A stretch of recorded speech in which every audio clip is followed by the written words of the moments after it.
Boa noite a todos. Boa noite a todos. Sejam bem-vindos, à nossa programação especial do Novembro Azul, organizada pela Rede de Homens de Honra da Igreja do Evangelho Quadrangular de São Bento do Sul. É uma alegria enorme receber cada um de vocês para essa noite com propósito, conscientização e crescimento. Agradecemos às autoridades aqui presentes. Queremos agradecer e saudar a presença do nosso querido pastor Claudemir Melo, nosso pastor superintendente da Igreja Evangélica Quadrangular de São Bento do Sul região, ao vereador Marcelo Couto e de todas as lideranças aqui convidadas, irmãos que aqui estão em nosso meio. A presença de vocês torna este momento ainda mais significativo. A apresentação pessoal, para mim, como Gaston, líder dos homens de honra, engenheiro civil, é uma honra poder conduzir este encontro tão esperado, um encontro tão importante para nós, homens, a nossa saúde física. Estamos aqui hoje para falar sobre algo essencial, a saúde do homem, a saúde, a prevenção nossa. Muitas vezes, em meios, as responsabilidades, a nossa rotina do dia a dia, deixamos de lado o cuidado conosco mesmo. Mas nessa noite é um convite para refletir, aprender e fortalecer, porque nós, homens de honra, cuidar de si é viver com propósito. Nessa noite, quero começar lendo um versículo que nos direciona para esta noite. Está escrito lá em João 3, João 1, 2. Amado, desejo que você tenha uma boa saúde e que tudo lhe corra bem, assim como vai bem a sua alma. Amém? Amém. Esse texto nos lembra que Deus se importa com o homem, Não é somente o espírito, mas sim Deus te deu um corpo físico. É o cuidado que nós devemos ter nessa terra. Nós precisamos ter saúde para sobreviver. E para isso a gente tem esse propósito. Amém? Eu vou te pedir para que você coloque a sua mão no seu coração. Senhor Jesus, Senhor de Pai, nós apresentamos, Pai, esta reunião, esta palestra. Ó Deus, entregamos diante de Ti, Senhor, Pai, do Teu reino, Senhor. Cada homem que aqui está são homens de honra, homens tementes a Ti, Senhor, Pai. E nós te pedimos as Suas bênçãos, Pai. Te pedimos para cada vida que aqui está o crescimento, a experiência, a expertise. Ó Deus, que eles saiam daqui com outra visão de cuidado e de prevenção da sua saúde. Em nome de Jesus. Amém? E agora, com muita alegria, quero apresentar o nosso palestrante desta noite. Pode chegar aqui o Dr. Paulo Sérgio dos Santos, clínico geral e nefrologista, diretor técnico da clínica Renvida, responsável técnico pelas vacinas Renvida, um profissional reconhecido em nossa cidade pela competência, dedicação e cuidado com as pessoas. Dr. Paulo, muito obrigado por estar aqui conosco nessa noite, dispondo e compartilhar seu conhecimento, para que a gente possa realmente aproveitar um momento especial para nós, grupo de homens. Então, seja bem-vindo, o microfone é seu, que Deus possa te abençoar. Amém. Amém. Pessoal, é uma honra muito grande, uma satisfação muito grande estar aqui, rever várias pessoas que eu já conheço, encontrar vocês aí. Agradecer ao vereador Marcelo por ter me convidado, ao pastor Claudemir por abrir a casa de Deus, para que a gente possa falar algumas coisas do nosso dia a dia, e ao organizador Gaston aí por ter trazido o povo e por ter nos recebido aqui. Eu vou conversando aqui, mas quando alguém quiser fazer uma pergunta, já fazer uma parte para comentar alguma coisa, esteja à vontade. Nós vamos trocando ideia, uma troca de ideia aqui. Então eu começo pensando assim, fazendo uma reflexão. Quando é que foi a última vez que nós aqui fizemos um exame o chamado check-up completo.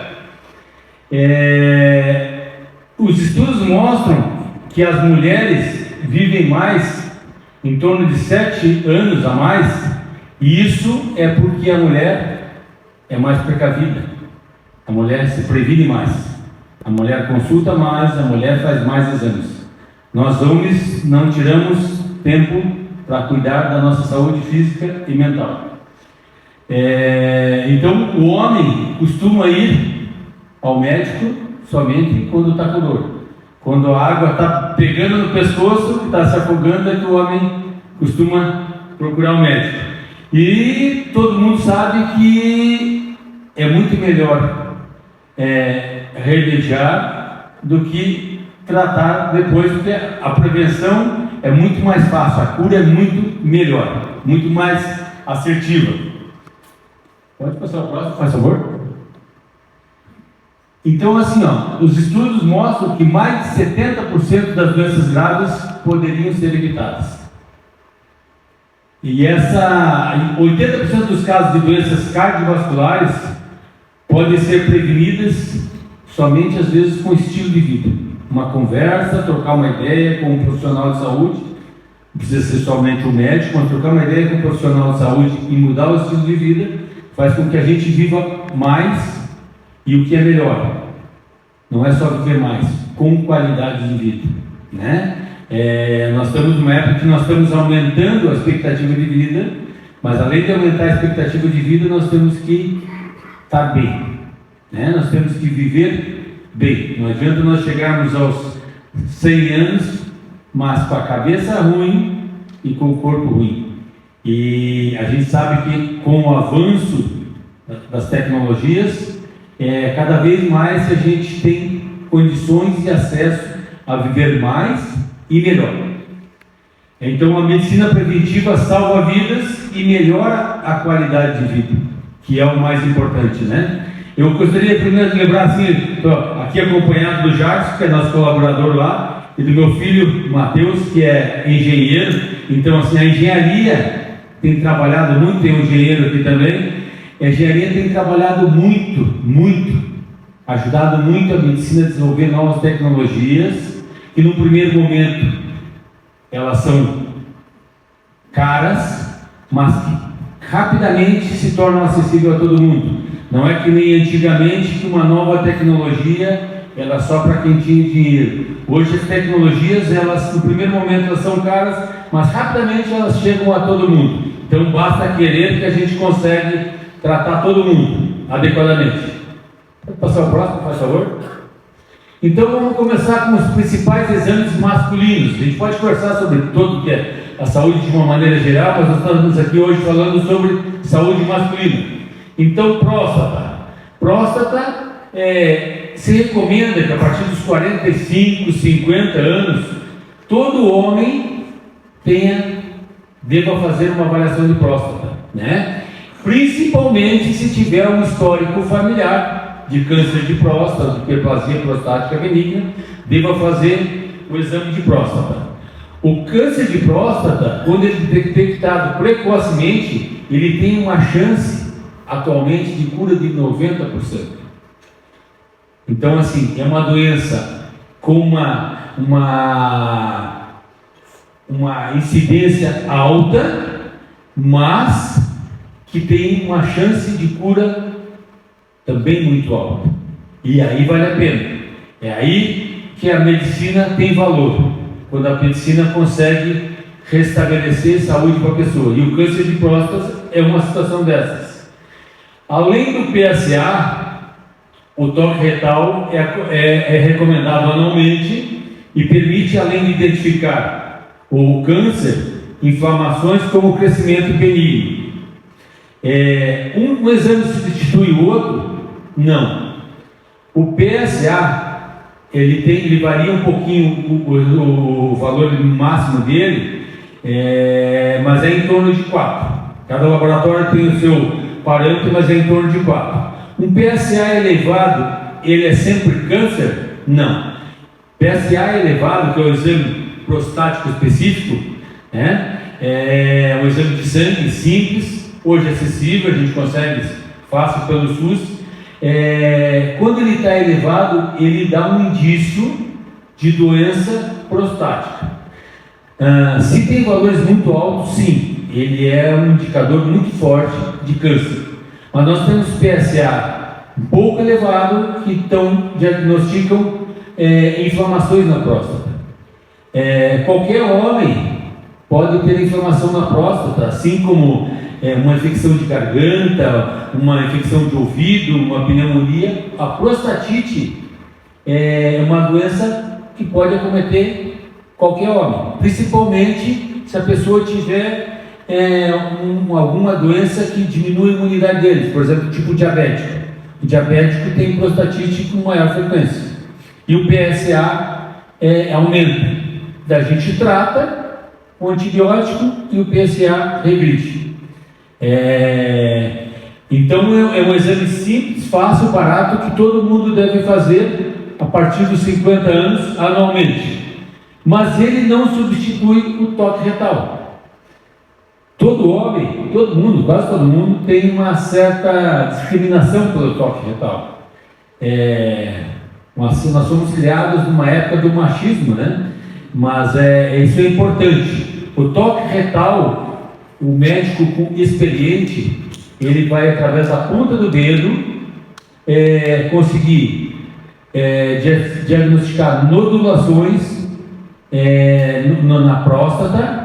E essas nodulações, geralmente, quando aparecem, são fortes indicadores de tumor de próstata. E aí sim indicar uma biópsia.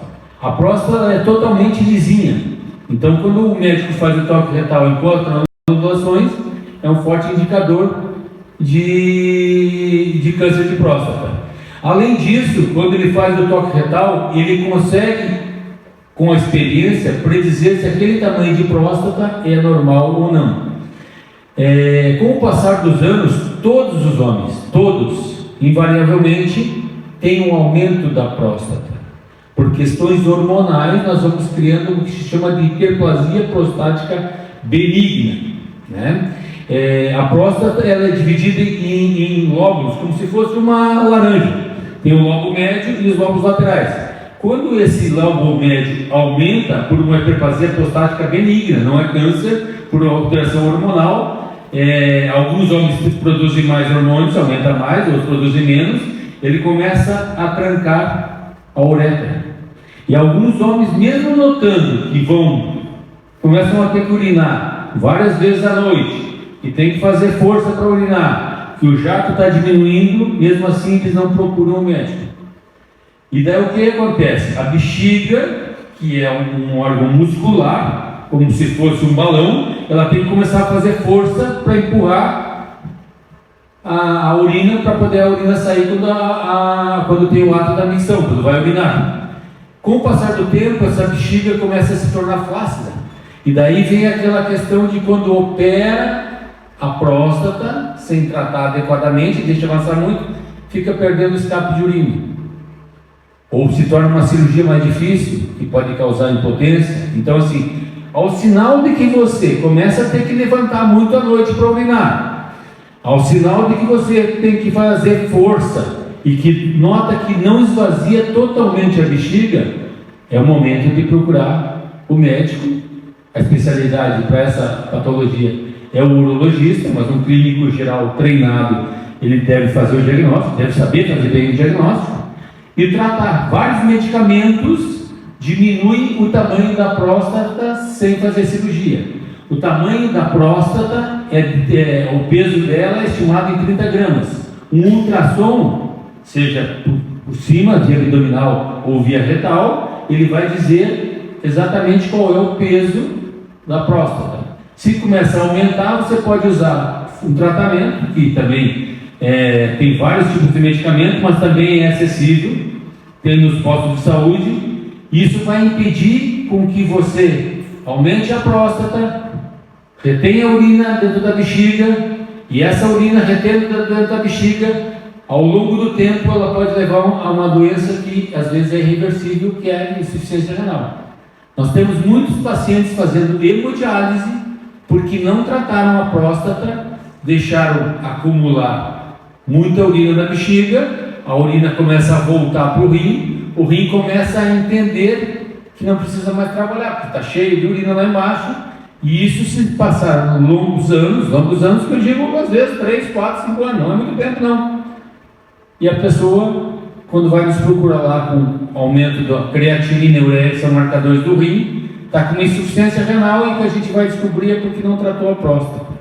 E daí tem que fazer diálise, fazer transplante, e daí às vezes é tarde, vai operar a próstata, mas às vezes é tarde. Então, algumas vezes a gente pega pacientes lá de 65, 70, 75 anos, que estão com insuficiência renal por uma coisa simples, fácil, tratável, que é uma hiperplasia prostática benigna, né? Então, assim, perder o medo de fazer o toque retal, isso é muito importante, muito importante. Muito bem. Aqui seria uma próstata normal, e aqui, ó, vejam bem que ao passar do tempo a próstata aumenta e vai trancando o canal da uretra, que é o canal que está dentro do pênis. Quando a gente vai fazer uma cirurgia de próstata, a gente tem dois caminhos. Ou quando ela é pelo lobo mediano, como eu falei de vocês, a gente entra pela uretra e faz uma raspagem e tira aquele lobo mediano e esvazia, fica tranquilo, quando não é câncer. Quando é câncer tem que ser uma cirurgia mais drástica. Ou via abdominal, que a gente abre e tira a próstata totalmente. Quando tira a próstata, não quer dizer que o homem vai ficar impotente. E não quer dizer também que ele não vai ter ejaculação.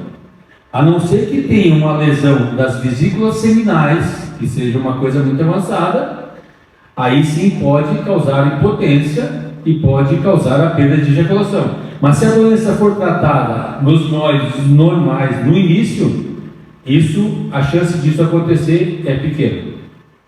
Com as técnicas cirúrgicas de hoje em dia, é bem pequena. Próximo, por favor. E daí vamos lá, vamos pensar no coração. Pressão arterial. Cada vez mais a gente sabe que a pressão, quanto mais baixa, melhor. Até surgiu aí, eu acho que a Globo andou noticiando aí, pressão abaixo de 12/8, que era o parâmetro que a gente aceitava. Isso a medicina sempre soube disso. Então, o que é o ideal? Quanto mais baixo, melhor, desde que a pessoa não tenha sintomas.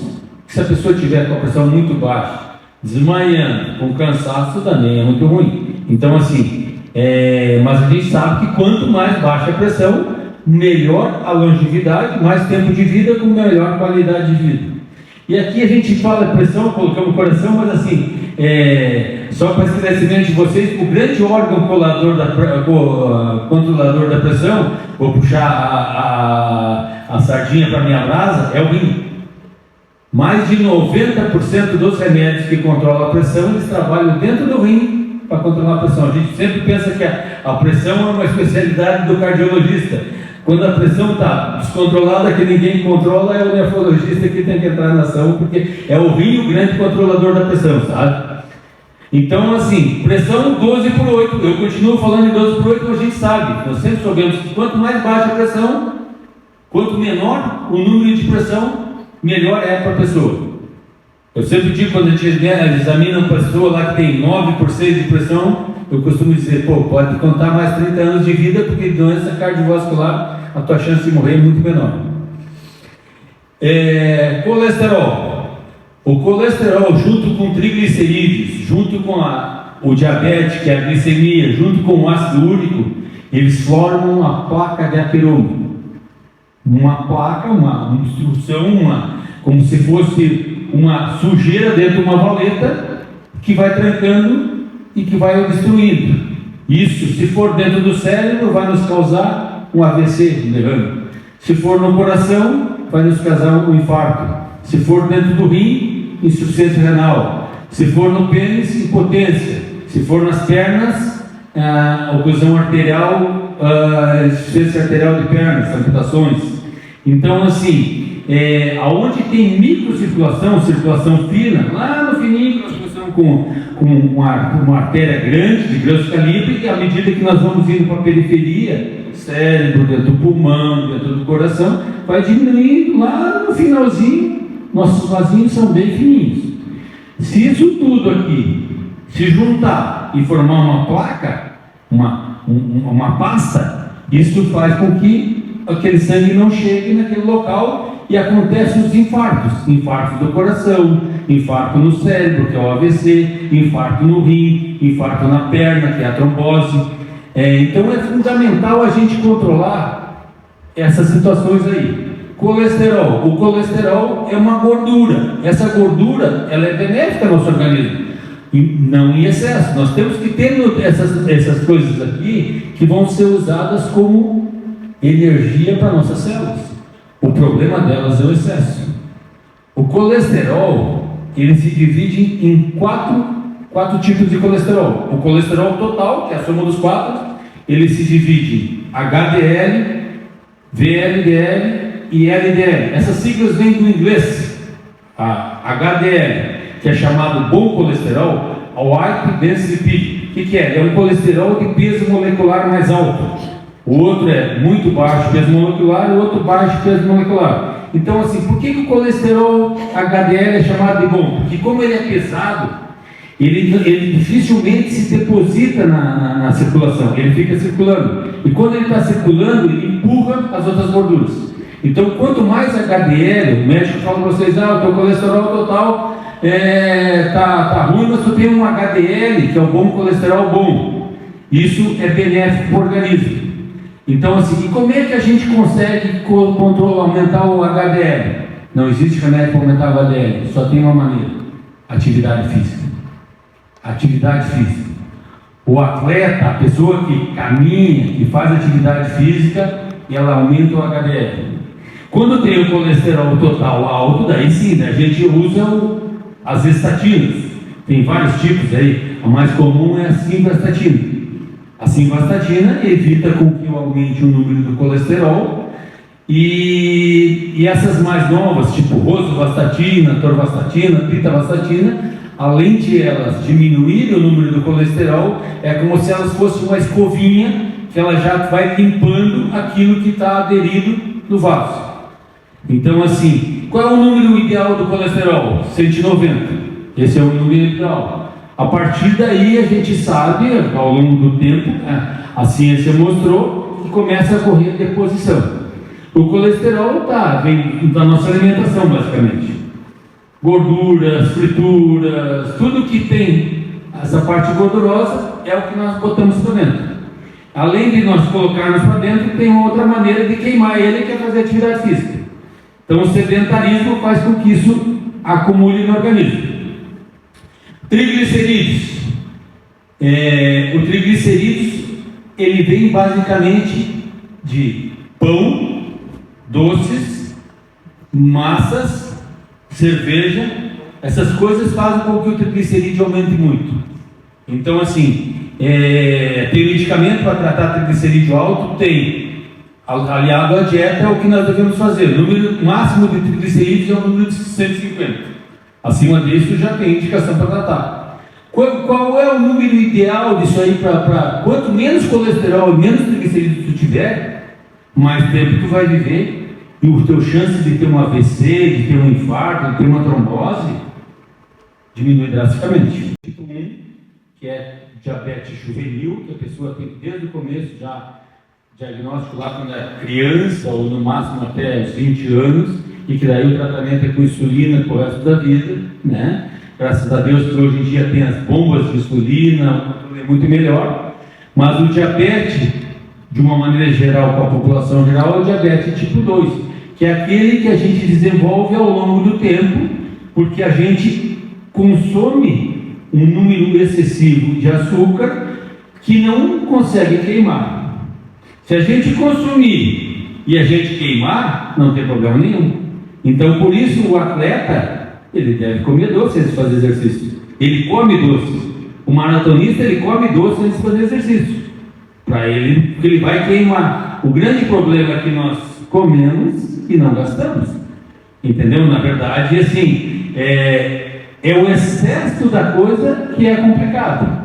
E o diabético é a pessoa que quanto mais alto tiver os níveis de glicemia dele, ele maior o risco dele desenvolver problemas na microcirculação, que é aquilo que eu falei, no cérebro, nos olhos, no cérebro causando AVC, nos olhos causando retinopatia, no coração causando infarto, causando insuficiência renal, na circulação periférica causando tromboses.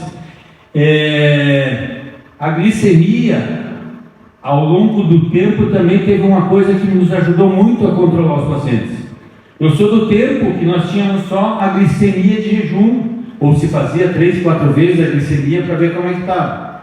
Alguns pacientes, algumas pessoas, nós às vezes queremos se enganar, algumas pessoas, elas uma semana antes, ou no dia anterior ao exame, elas faziam uma dieta estritamente restrita, ia lá fazer o exame, putz, está bonito, mantém assim. E nós achávamos que estava tratando ele adequadamente, e ele também achava que estava se tratando adequadamente. A partir de um certo momento, se criou um exame chamado hemoglobina glicada, A1C, ou hemoglobina glicosilada. Esse exame, a nossa hemácia, a nossa célula vermelha do sangue, ela vive em torno de 120 dias. Durante esse período, a cada minuto vai nascendo uns e morrendo outros, né? Ela só não perde só perde para multiplicação das células da pele. Na pele também nós estamos renovando constantemente. As hemácias também, e elas vivem em torno de 120 dias. Durante esse período que nós estamos vivendo, elas vão sendo carregadas do açúcar. E esse exame chamado hemoglobina glicada, ele tem a capacidade de pegar as células que nasceram hoje, outros que estão com 15 dias, outros que estão com 90, com 120, com 60, e faz uma média de quanto eles estão carregados de açúcar. Então não tem como enganar. A gente sabe que o número mágico é 7. Se tiver acima de 7, não está adequado. Se tiver abaixo de 7, tu está tratando adequadamente o diabético. Se tu tiver acima de 6,5 até 7, tu está na fase de pré-diabetes. E aí que acende a luz para tu mudar o teu estilo de vida. Então assim, acabou aquela história de se enganar e enganar o médico. Esse exame de hemoglobina glicada, ele deve ser feito para quem é diabético a cada 4 meses, porque a partir do momento que você institui uma terapia, ou muda um remédio, ou faz uma mudança no teu estilo de vida, tu tem que esperar um tempo, aquelas células que já estavam carregadas não vão se descarregar mais. As novas nascerem e você vê quanto elas estão realmente com o percentual carregado de diabetes. Então, existe chamado exame de hemoglobina glicada. O infarto. Por que o infarto ocorre? O infarto ocorre por causa da deposição dessas placas, que vai obstruindo a circulação. Essas placas podem ir crescendo até um ponto de obstruir, ou elas ficarem placas meia mole, e de um certo momento, elas estão numa circulação um pouco maior, mas elas se desprendem e chegam na circulação, por exemplo, do coração, e ali causa infarto. Infarto nada mais é do que trancou a circulação. Trancou, não chega oxigênio, não chega nutrientes para aquela parte do coração ou do cérebro, seja onde for. Infarto, tem infarto no intestino, não chega nutrição, aquela área deixa de ser irrigada, ela morre. Dependendo do local onde for, se for o tronco da coronária lá do coração, a pessoa pode fazer uma morte súbita. Se for no tronco cerebral, a pessoa pode fazer um AVC irreversível. E assim, se for num idoso que faça no tronco da circulação intestinal, é uma isquemia intestinal que às vezes a gente opera, mas não tem resultado. Então, prevenir, baixar colesterol, ácido úrico, triglicerídeos e diabetes é o que vai evitar que a gente tenha esse tipo de coisa.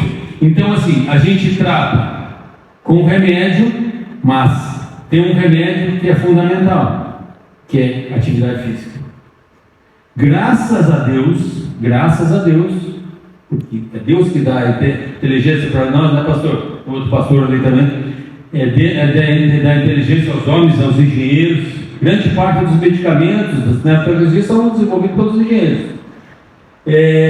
Hoje nós temos essas injeções que vão acabar com a cirurgia bariátrica.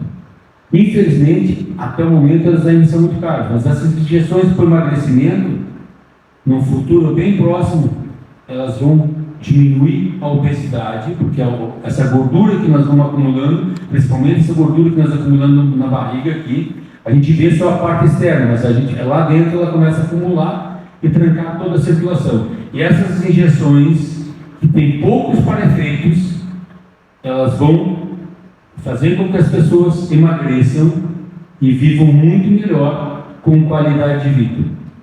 Ainda são caros, apesar de que as primeiras que surgiram já estão começando a baratear. Tem cada vez melhor, tem medicamentos que ainda nem chegaram no Brasil. Mas isso, a cirurgia bariátrica vai ser restrita a casos muito selecionados. As pessoas vão ter como tratar obesidade com medicamento que é de uma aplicação semanal, uma injeçãozinha que faz na barriga, se auto-aplica semanalmente e que vai mudar o perfil metabólico, vai mudar, vai diminuir as chances de infarto, vai diminuir as complicações que a obesidade traz. A obesidade é o grande causador dessas doenças cardiovasculares de uma maneira geral. A obesidade leva a insuficiência renal, a infarto, trombose, derrame. Então, assim, o tratamento aliado com a atividade física reduz o risco de 30% de infarto. De cada 10, 3 que seriam potenciais pessoas predispostas a ter um infarto, se adquirirem um hábito de fazer atividade física, 3 não vão infartar. Cada vez que tu faz um infarto, tu queima algumas células. Isso é muito dependente do tempo em que você chega ao hospital e é instituída uma terapia. Hoje a gente tem uma medicação chamada alteplase. Então, assim, por exemplo, do AVC, se tu tem um AVC, o AVC tem 2 tipos, esse por obstrução e por sangramento. O sangramento tu tem que operar o quanto antes. Mas esse AVC que é o mais comum, que é por trombo, que é o AVC isquêmico. Se você chegar no hospital, fizer o diagnóstico, tomografia e fizer a alteplase, que é o medicamento aquele, você tem 98% de ficar sem sequela nenhuma, em 4 horas. Entre o evento que você teve o AVC, chegou no hospital e foi instituída a medicação, que ela tem que correr em 1 hora, você tem 98% de chance de não ficar sem sequela nenhuma. Isso é uma parte muito bonita, sabe, pastor? Que a gente vê na medicina assim. Eu sou, me formei em 96, então eu entrei na faculdade em 90. Os AVC chegavam no hospital, a gente dava os remédios e esperava para ver qual era a sequela que ia ficar. Muitos saíam de lá com o braço, a perna, sem fato, corrida, alguma atividade que você sua. Tu tem que molhar a camiseta. 3 vezes por semana, você não vai, com certeza você vai chegar aos 90 anos com 2 a 3 remédios a menos. Se você não tiver fazer esse tipo de coisa, quando você chegar a 90 anos, o teu amigo que correu, ele vai estar tomando 3 remédios a menos que você. Com certeza, você vai estar tomando 3 remédios a mais. Obrigado a tomar, porque senão você vai morrer. Então, a atividade física é a melhor prevenção. Um ministro da saúde que conseguisse obrigar, que não temos lei para obrigar ninguém a nada, né? Temos o livre-arbítrio, até Deus tenta colocar na nossa cabeça algumas coisas que nós não devemos fazer, fizemos, né? Então, assim, mas seria a melhor coisa. O próximo, pastor. E daí tem uma outra coisa também que nós aqui, eu vejo que a maioria da plateia aqui tem um pouco mais de idade. Nós aprendemos, homens fomos criados de uma maneira que nós não aprendemos a se queixar. O homem é forte, o homem não chora, o homem não se entrega. E daí vem as doenças psiquiátricas, doenças psicossomáticas. E a cada 10 pessoas, 7 são homens. E a maioria dessas pessoas, 7 não procuraram ajuda. É isso, né? É isso aí. A cada 10 homens que morrem por suicídio, 7 são homens e que não procuraram ajuda.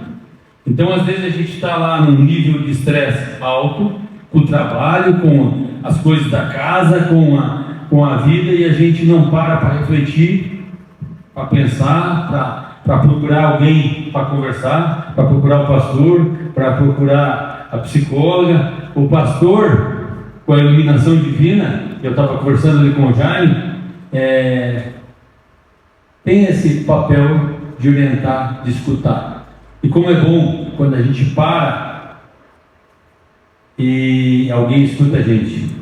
E às vezes tem que ser alguém de fora. Com a modernidade, com a facilidade do celular, do avanço tecnológico, a gente não faz mais isso. Por que tinha muito menos suicídio no passado? Por que tinha muito menos doença psiquiátrica? Por que se usava muito menos? Um dos remédios mais vendidos no mundo, não é no Brasil, no mundo, de uma maneira geral, são antidepressivos e ansiolíticos, remédios para depressão e ansiedade. Por quê? Porque antigamente tinha a comadre, o compadre, sentava lá para tomar um chimarrão, para tomar um café e trocava ideia.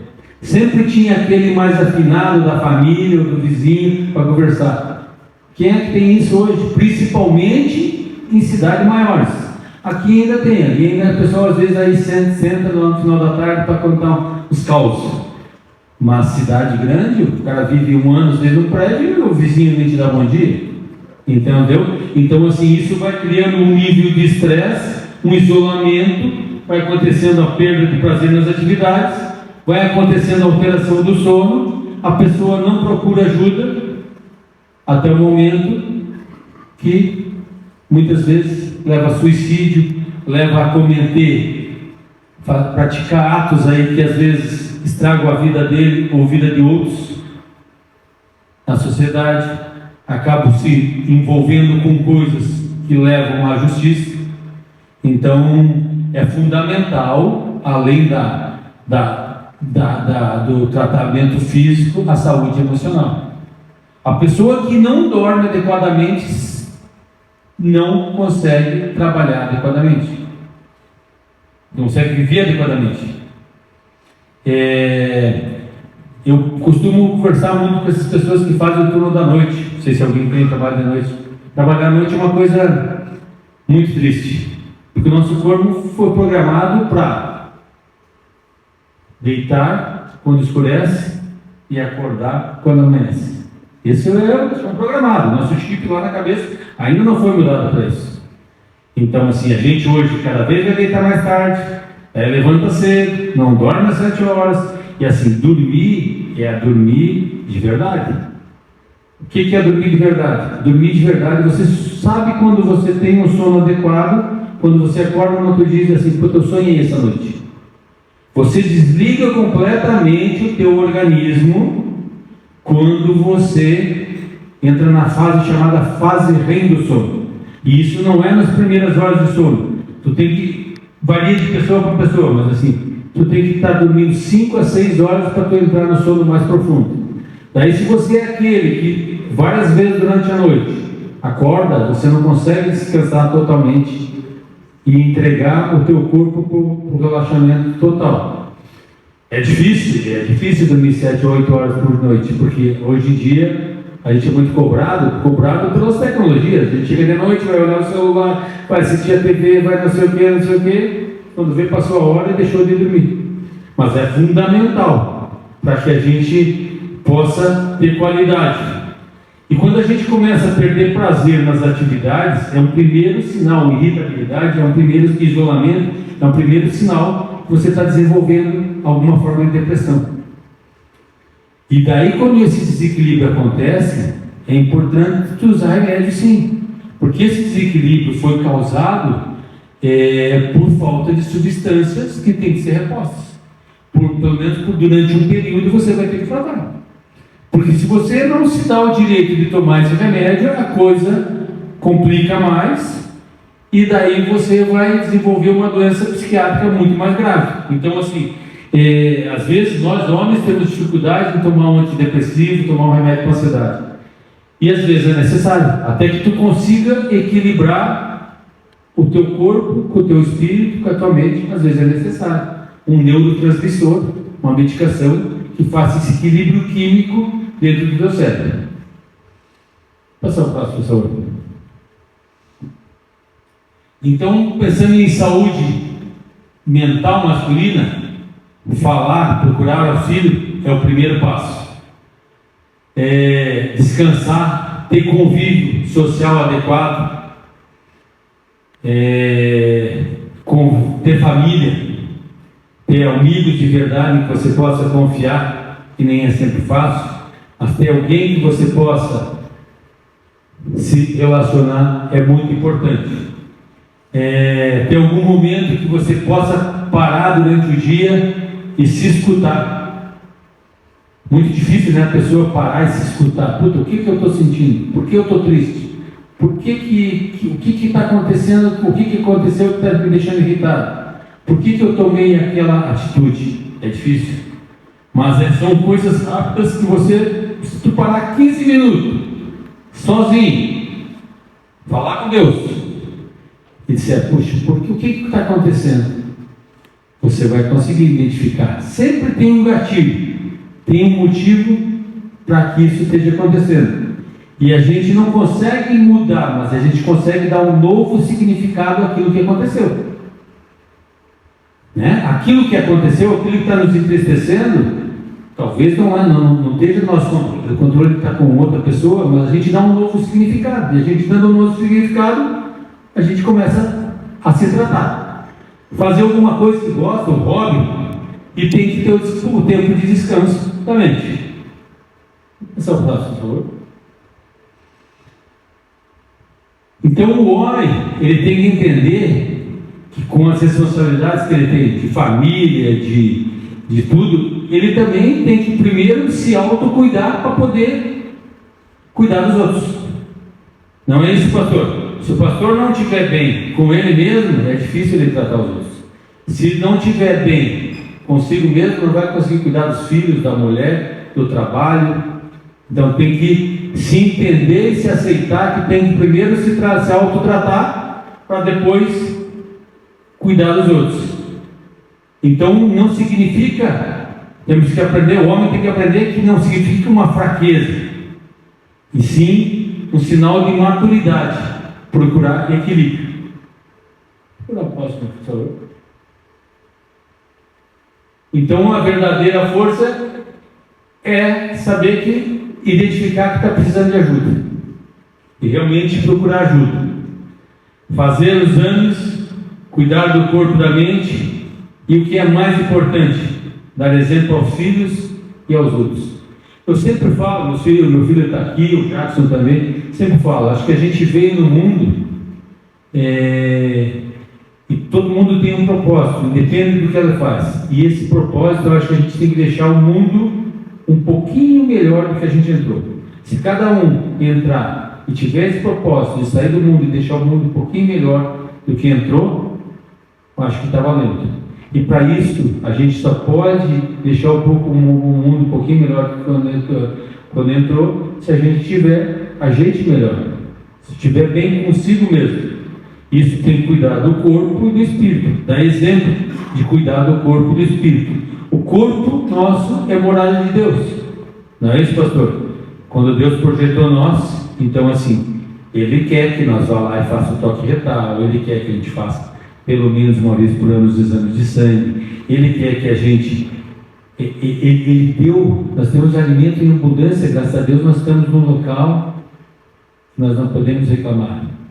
Nós estamos num local que poucas pessoas passam fome, quase todos têm um abrigo, nós temos um local que temos segurança, estamos falando na nossa cidade, não temos seca, não temos furacão, nós somos abençoados e nós não fizemos a nossa parte. Custa cuidar um pouquinho, porque nós vemos as comidas ali, nós temos que avançar, custa nós fazer um exercício físico, cuidar da nossa morada de Deus. Eu falei para o pastor aqui, eu não conhecia, como é bonito aqui, parabéns a vocês da igreja aqui, como está bem cuidado isso aqui, porque tem alguém cuidando, porque vocês estão cuidando, porque o pastor está cuidando. Poxa, nós somos tão bonitos, né? Por que nós não podemos cuidar de nós? Né? Melhorar a nossa estima, cuidar de nós. E uma das coisas assim, difícil para nós cuidar de nós temos que pensar alimentação, hábitos que degradam, desembeleza o nosso corpo. Atividade física, alimentação, cuidar da alimentação. Se a gente sabe que tem diabetes, cuida do diabetes. Tu sabe que tem pressão alta, diminui o sal, faz exercício. Poxa, isso que é realmente estar cuidando da morada de Deus, que é o nosso corpo. Nosso corpo é a morada de Deus, nós ganhamos ele de graça, perfeito. Porque eu digo assim, eu tenho 56 anos. É difícil uma máquina com 56 anos tão perfeita quanto eu estou. Quem dirá quem está com 90, que nem seu pai, né? Tem 90 e poucos. Assim, qual é a máquina que vocês conhecem com 90 e poucos anos que ainda está ativa? E o nosso corpo lida isso. Então, assim, nossa máquina é uma máquina perfeita. Desafia os engenheiros a manter uma máquina. Hoje, cada vez mais são produtos com expectativa de vida curta. A nossa máquina vive 90 anos, 100 anos. Então, assim, poxa, isso o engenheiro era muito forte, né? Era muito esperto. Então, assim, temos que cuidar. E dar exemplo. Exemplo, se nós cuidamos do nosso corpo, nós vamos dar exemplo aos nossos filhos, ao nosso vizinho. Pode ir para o próximo aí.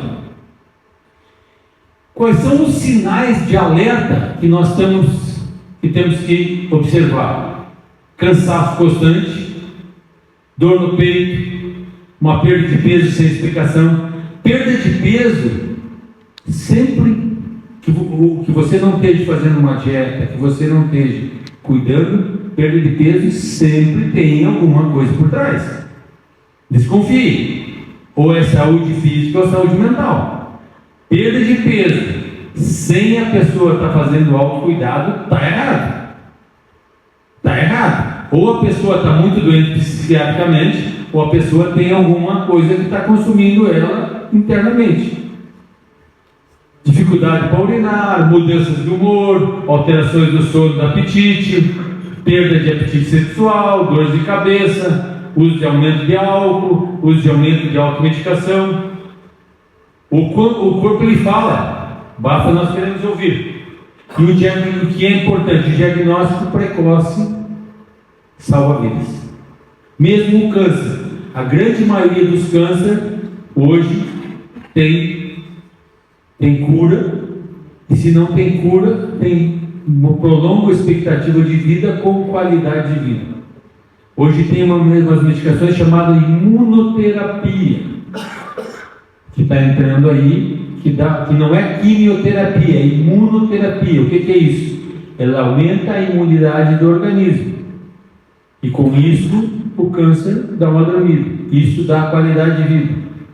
Pode perguntar para pessoas que têm uma autoestima boa, que tiveram câncer e que estão em fase terminal, se valeu a pena eles viverem mais 4, 5 anos, principalmente pessoas jovens, porque ele viu o filho crescer naqueles 4, 5 anos, ele pôde fazer coisas que ele não tinha pensado em fazer antes. Então, assim, mesmo na oncologia, que é uma coisa muito triste, tu aumentar 5 anos de expectativa de vida numa pessoa com qualidade de vida é muito bom.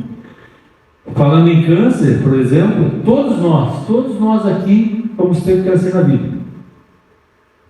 Por que uns desenvolvem e outros não? Vai depender de como o teu organismo vai estar naquele momento que aparecer a célula cancerosa no organismo. O câncer nada mais é do que um erro na multiplicação celular. O organismo em algum momento faz um erro na multiplicação celular. E todos nós vamos ter. Todos nós. Isso já foi feito vários trabalhos com vários cadáveres. Todo mundo passa por um câncer. Só que algumas pessoas não desenvolvem. Porque naquele momento que houve o erro celular, a pessoa estava imunologicamente, a imunidade dela estava boa, e ela debelou, impediu que o câncer se multiplicasse. É uma coisa que está se tentando, é um trabalho muito difícil, mas que está se tentando mostrar é que a grande maioria dos tipos celulares de câncer, eles advêm de uma multiplicação errada, e essa multiplicação errada acontece quando a pessoa está num estado psicologicamente muito abalado.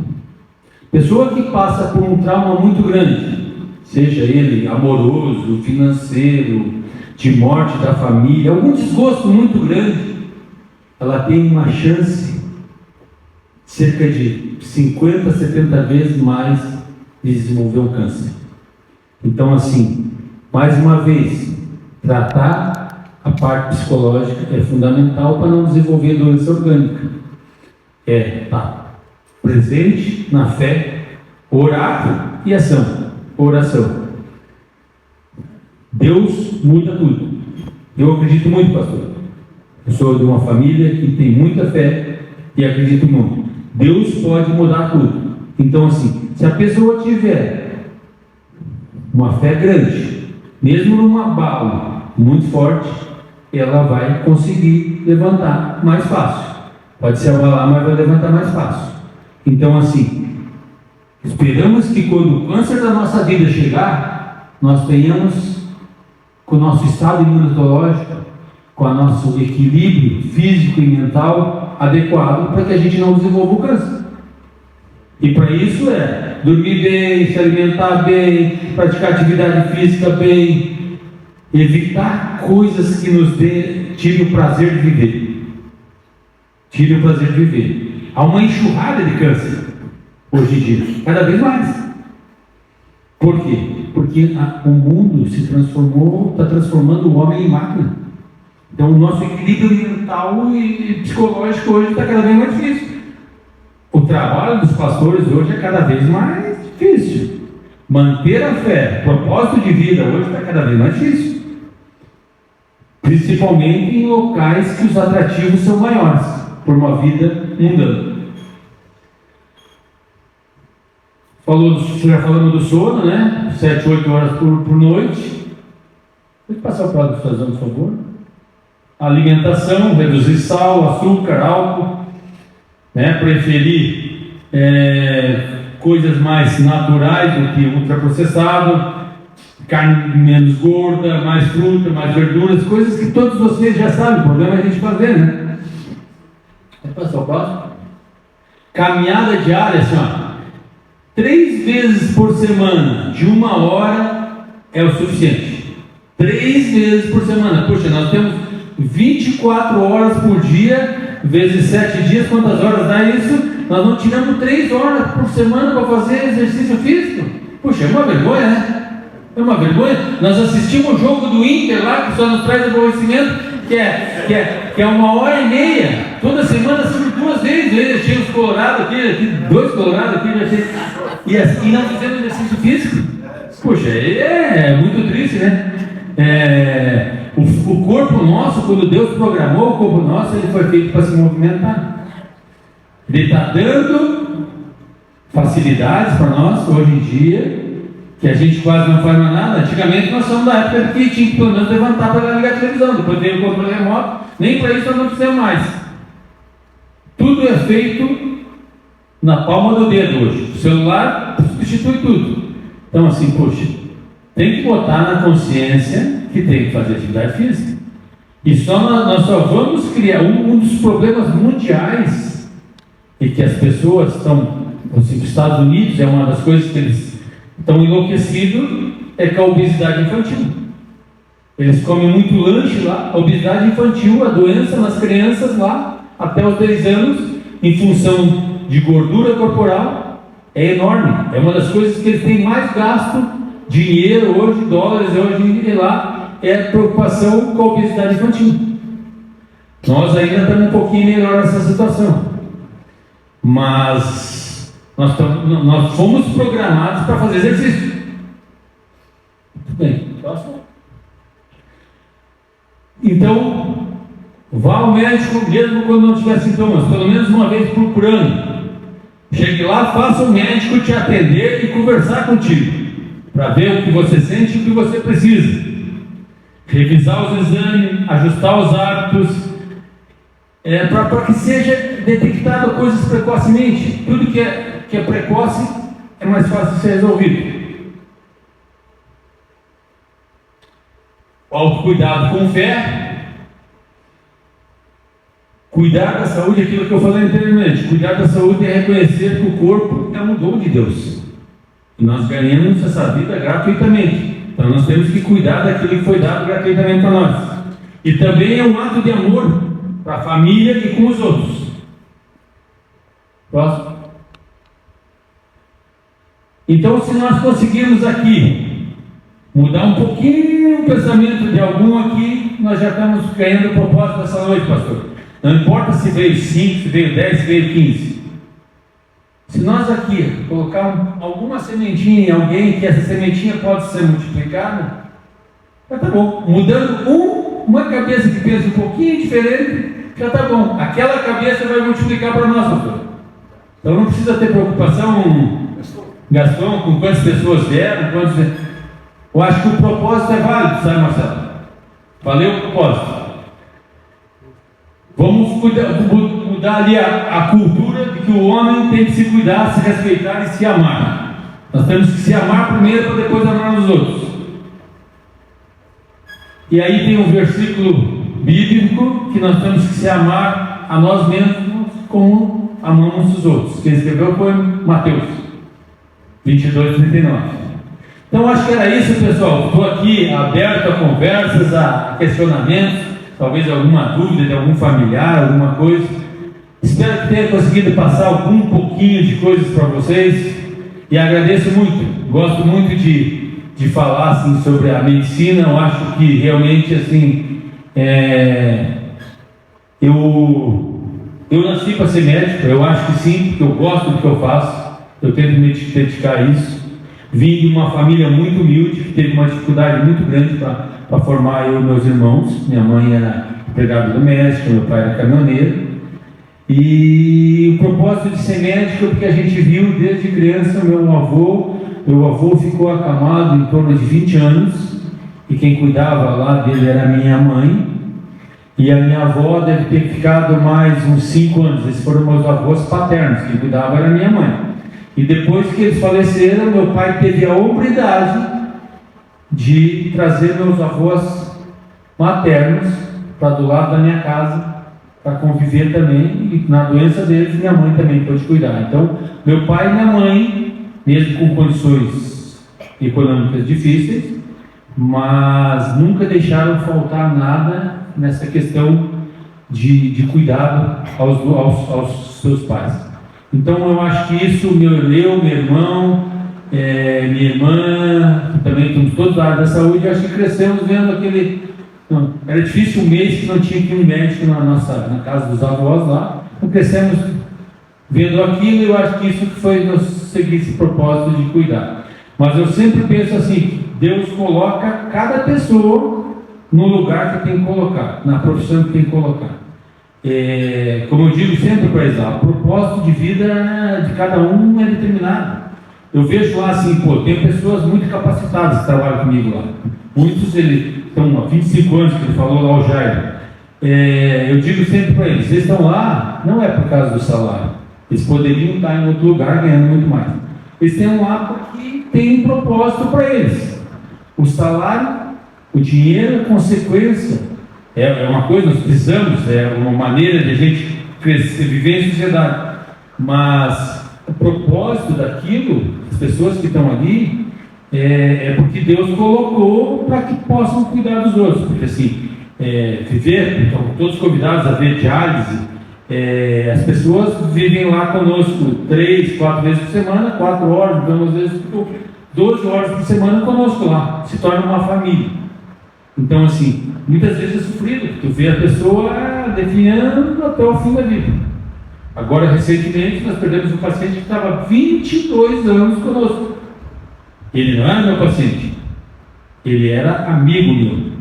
E graças a Deus, 3 a 4 dias antes dele morrer, eu mandei uma mensagem para a filha dele, me mandou uma mensagem para o WhatsApp, porque ele não estava bem, e eu disse, pedindo desculpa, eu disse assim, o Evilásio não é um paciente, o Evilásio é um amigo meu, eu amo o Evilásio, eu amo de coração, mando um beijo para ele no coração, e ele me mandou um beijo também, e por coincidência do destino, 3 dias depois, ele estava saindo da diálise e morreu, que nós não sabemos nem por que morreu. Tentamos, sempre quando morre alguém lá, nós procuramos fazer uma reuniãozinha e dizer, esse morreu, podia ter feito isso, podia ter feito aquilo.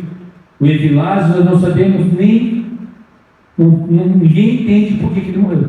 Simplesmente ele levantou, estava indo embora, caiu e morreu. Graças a Deus, Deus me deu a oportunidade de expressar o quanto carinho eu tinha por ele. Porque ele me mandava mensagem todo dia. E assim, sabe? A maioria das coisas eu nem conseguia olhar. Porque, ele tinha o tempo ocioso, o tempo dele, mas ele mandava mensagem todo dia. E ele tinha uma amizade, 22 anos, já imaginou? Fizer uma cálculo, eu estava fazendo um cálculo, ele ficou mais ou menos uns 5 anos, se fosse contar as horas, tudo, sentado numa cadeira de arte conosco. Então isso não é paciente mais, isso é uma pessoa da tua família. Tu sabe, algumas vezes a gente sabe mais das coisas do íntimo da pessoa, das relações dele, do que alguém da família. Que se cria um vínculo tão grande que a grande maioria dos pacientes que entram em diálise não é que não vão sair. Pode reverter uma insuficiência renal? Pode. Mas a grande maioria dos pacientes que entram em diálise, mais de 90%, depois que eles entram, eles vão sair dali ou transplantados, ou quando o destino levar eles para junto do Pai. Então tá bom, obrigado pessoal.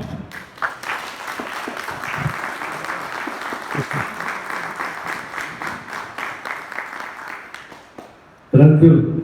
Antes de nós encerrarmos, eu trouxe 4 perguntas aqui, bem interessantes, talvez é pergunta para muitos aqui.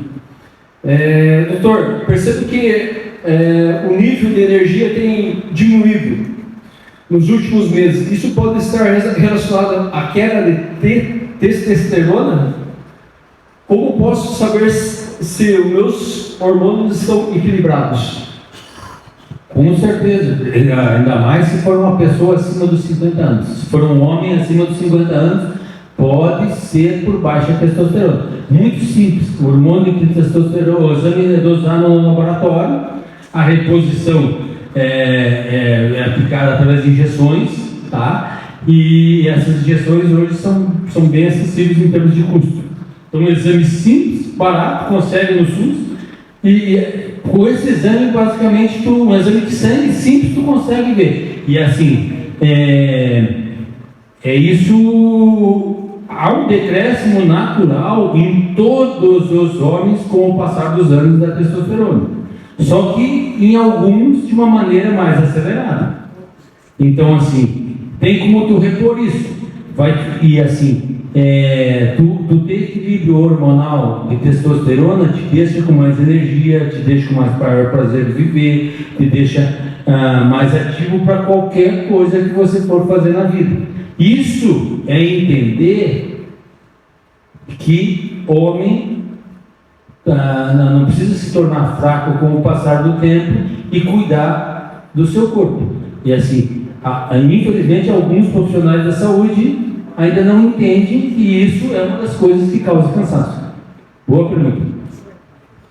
Outra pergunta. Tenho notado um cansaço constante e dificuldade para dormir.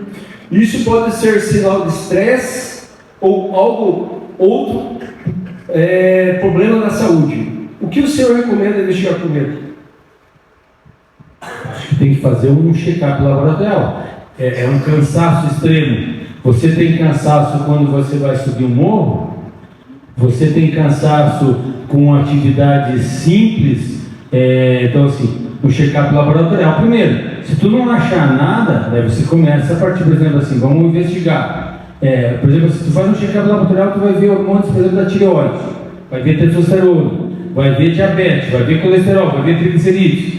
Se tudo isso estiver normal, tu vai começar a procurar doenças cardiológicas, pulmonares, e depois, eu costumo assim, isso é o perfil de cada um, eu costumo dizer que a doença só é por fatores psicológicos e somáticos, ou é evidente que a pessoa está passando por um momento muito ruim de vida, que ela já chega aqui falando, ou eu costumo investigar tudo primeiro para depois começar a tratar o resto. Para dizer assim, eu procuro qualquer causa orgânica primeiro, seja ela cardiológica, tireoide, pulmão, renal, cerebral. Não tem nada, está tudo normal, daí eu vou tratar o equilíbrio psicológico.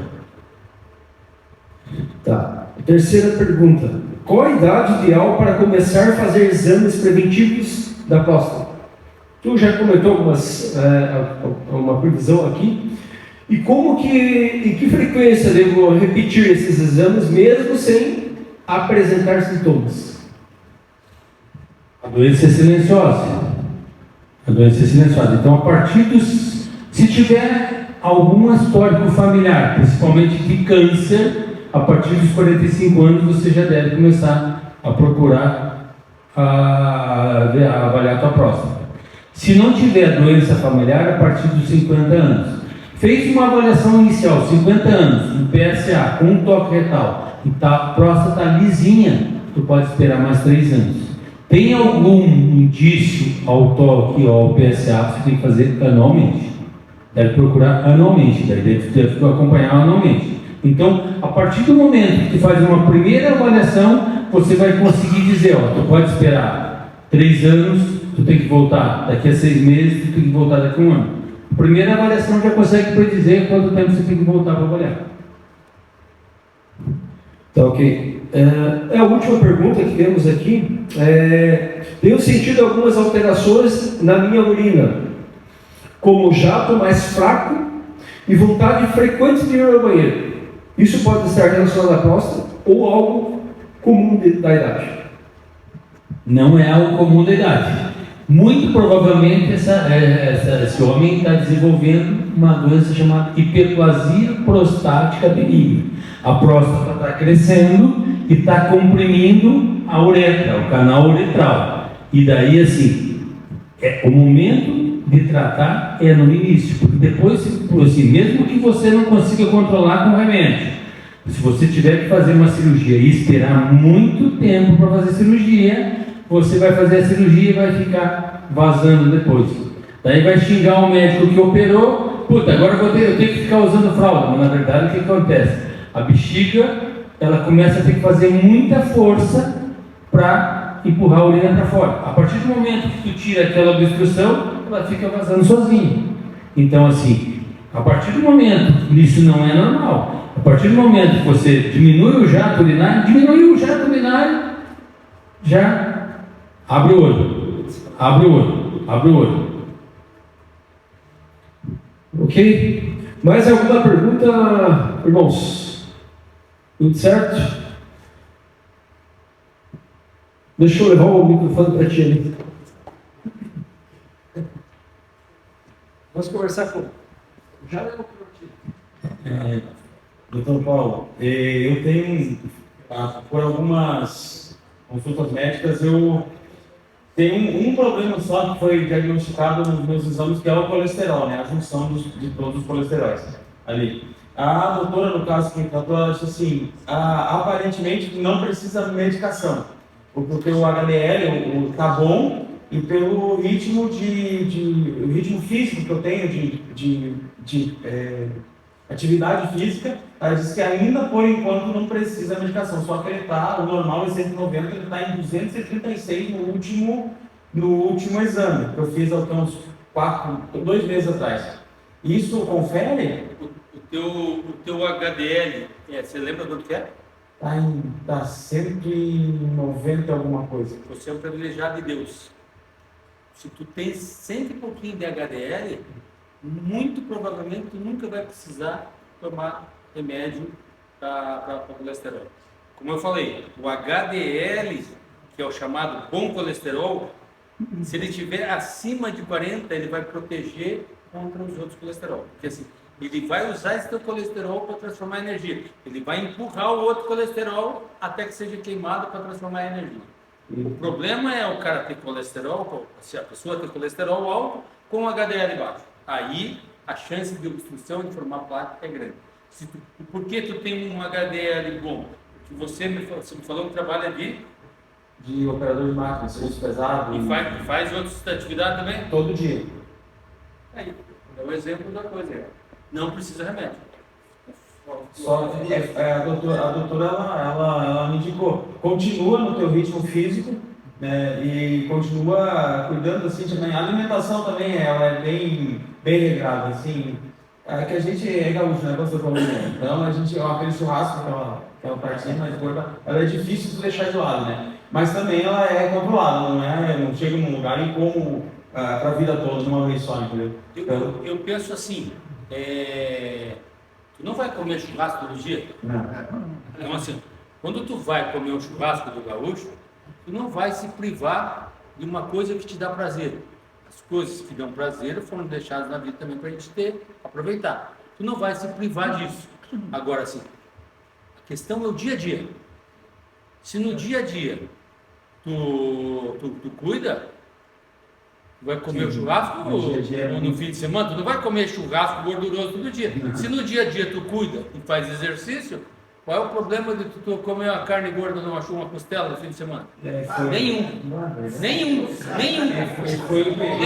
Agora sim, o dia a dia. Agora, olha o que as pessoas fazem no dia a dia, as pessoas. Álcool em excesso, aqui nós estamos numa terra em que o consumo de álcool é grande, né? Aqui o motivo para beber é muito forte nessa cidade, né? Assim, se bebe muito nessa cidade. Eles bebem, tem pessoas aqui que só não bebem na segunda-feira, bebem de terça a domingo. E eles acham que esse é um consumo adequado. Cigarro, sedentarismo, tu não queima, na verdade é tudo que você consome e pode ser transformado em energia no teu organismo. Agora, se você come em excesso e não queima, isso vai ser acumulado. Agora, você está comendo, de vez em quando, no dia a dia você está gastando, ela está correta, não tem que tomar remédio mesmo. A questão física, de esforço físico junto com o exercício físico é intensa a semana toda. Então ela está corretíssima. Completamente correta, concordo com ela. Não precisa dizer. Ela viu o teu perfil, ela avaliou o teu perfil de vida. A gente não tem que tratar exames, a gente tem que tratar pessoas. O exame é só uma coisa complementar. Eu sempre assim falo que o pessoal é uma coisa complementar. Não trata o exame, tem que tratar as pessoas. Assim, alguns, eu vejo assim, não é uma crítica, mas é uma crítica. Algumas pessoas pedem tanto exame que às vezes não sabem nem para que fazer também. Algumas coisas, sabe? Eu vejo assim, tem uns exames que as pessoas pedem assim, eu digo, tá, mas e agora que eu deu alterado, você vai fazer o quê? Quando você pede, eu sempre sou da prática, a medicina antiga era mais de tocar no paciente, encostar a mão. Quando você pede um exame que você não sabe o que vai fazer daquele resultado, não adianta, eu penso assim, não adianta pedir. Você vai pedir um exame, vai onerar a pessoa, vai aumentar, mesmo que seja do SUS, vai onerar o sistema público, e depois você não vai saber o que fazer, não vai resolver nada, então não peça. Quando você pede um exame, você tem que pensar, putz, eu estou pedindo esse exame, estou pedindo uma tomografia de pulmão, porque eu acho que esse cara pode ter isso, isso e aquilo. Se vir, eu vou tratar. Agora, pedir por pedir, eu peço um exame de colesterol, e depois não vou saber o que eu vou fazer, não adianta nada. Hoje se pede selênio, zinco, magnésio. Se você tem uma suspeita que aquele eletrólito, aquela substância pode estar causando mal à pessoa, tem que pedir. Se a pessoa tem uma queixa de cansaço, é um homem, acima dos 50 anos, você vai repor testosterona? Ótimo, tem que pedir mesmo. Agora tu vai pedir testosterona para um guri de 20 anos. Para quê? Tu vai dar testosterona para ele criar músculo e levantar peso e se achar bonitão e depois matar ele do coração, vai diminuir o tamanho do testículo dele? Pô, isso aí é sacanagem, né? O abuso de hoje, assim, o que mais vem do Paraguai hoje é o hormônio, né? O hormônio para usar na academia. O uso de anabolizante hoje é um absurdo. E daí eles trazem lá uma testosterona não purificada, cheia de mistura. Daí assim, quer usar aquilo? Use. Mas tu vai saber que aquilo tu vai ter que usar pro resto da vida. Essa gurizada que começa a usar anabolizante hoje, que vai parar amanhã, eles vão destruir o organismo deles. Então tu tem que estar consciente, o médico tem que orientar. Aquele médico que aceitou, tem que orientar. Você vai começar a usar isso, tu vai criar músculo hoje, mas assim, tu não tem indicação, por exemplo assim, indicação para usar testosterona abaixo de 50 anos não existe. A não ser que a pessoa tenha uma doença testicular, que tenha tido um tumor de testículo, uma atrofia de testículo por uma doença, vai repor testosterona, mas isso é raro.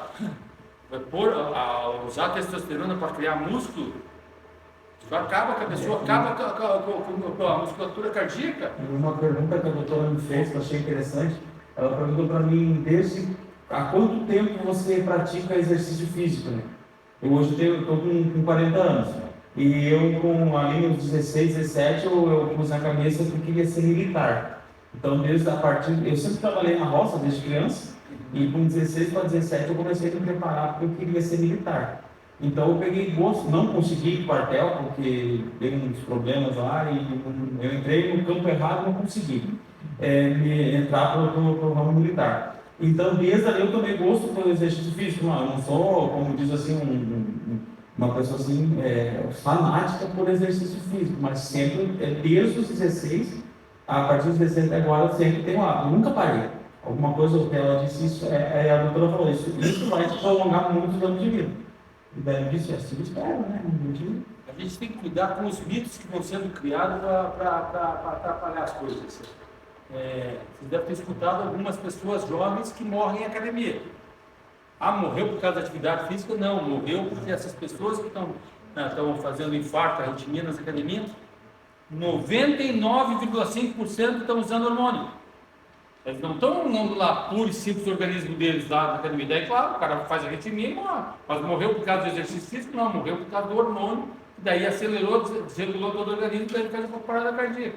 É a mesma coisa das vacinas. Nós tivemos problemas com a vacina do Covid? Tivemos, é inegável isso, porque foi uma vacina que foi criada a toque de caixa, que não foi testada, teve um monte de complicações, mas o restante dessas vacinas que são testadas, poxa, deixar de vacinar o teu filho com uma meningite, que é uma doença que deixou de existir, que está voltando a existir porque as pessoas ficaram com medo de vacina, isso é um absurdo, isso não tem como, e se criou uma corrente anti-vacina, sabe? Então, assim, isso são mitos que se criaram. Por causa da vacina do Covid. A vacina do Covid realmente é uma vacina que foi pouco testada.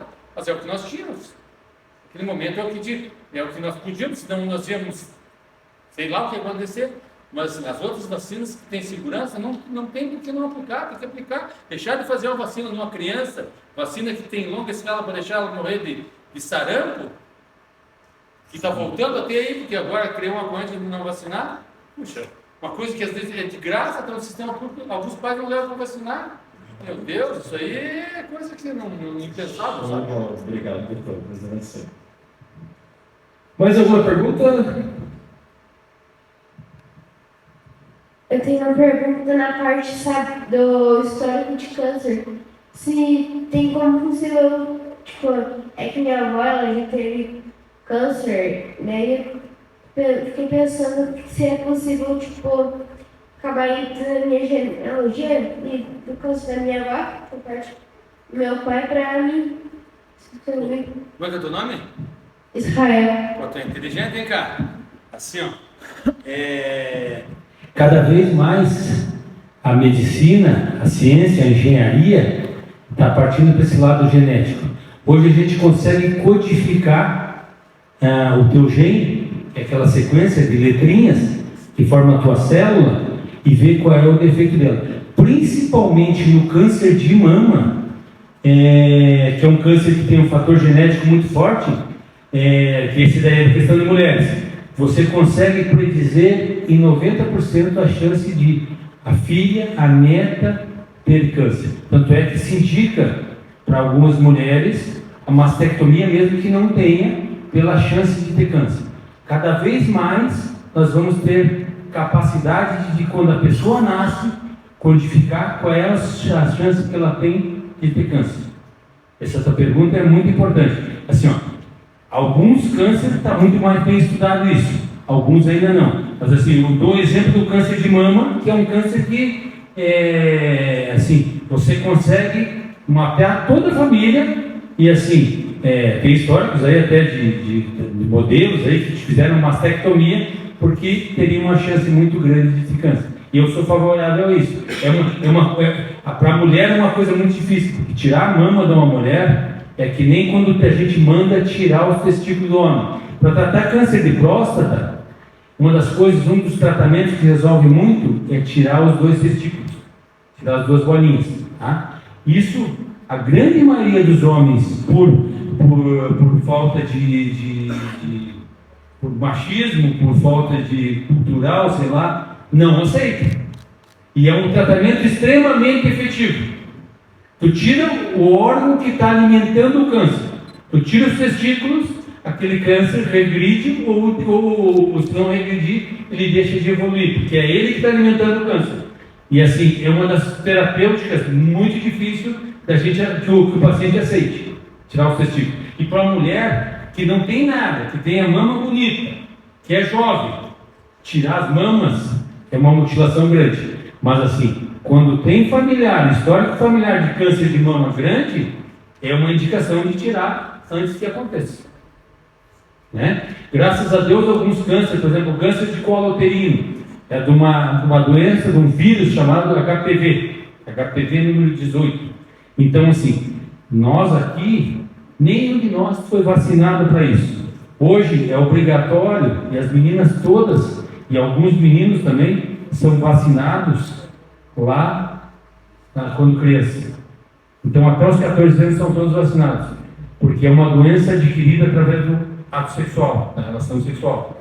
Entendeu? Então, esse é um câncer que provavelmente no futuro ele vai diminuir drasticamente. E é um câncer terrível, porque quando a mulher descobre o câncer de colo uterino, geralmente ele está em estágio avançado e geralmente leva a tratamento doloroso, difícil e às vezes a óbito. Entendeu? Então, graças a Deus temos vacina, temos mapeamento genético. A tua pergunta é muito inteligente. Parabéns.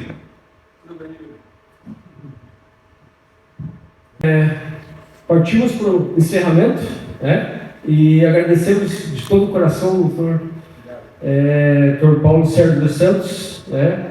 E a gente, né, está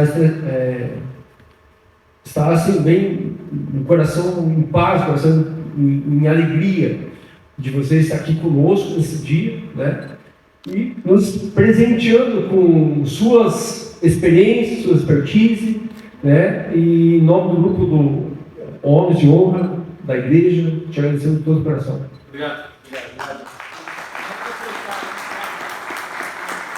A gente está, né, presenteando, é um presente honrá-lo, né? Tem um peso aqui, então. Obrigado. Amém. Amém. Obrigado. A faixa do que? São Paulo. Obrigado, Deus abençoe vocês aí. Muito obrigado. Obrigado de todo o coração mais uma vez. E obrigado a todos que, né, estavam aqui conosco, tiraram esse tempo, né? Isso. Tempo precioso, né? Pena que muitos aqui não estão com a gente. Mas assim, eu praticamente tenho 46 anos, né? Então assim, me despertou essa curiosidade.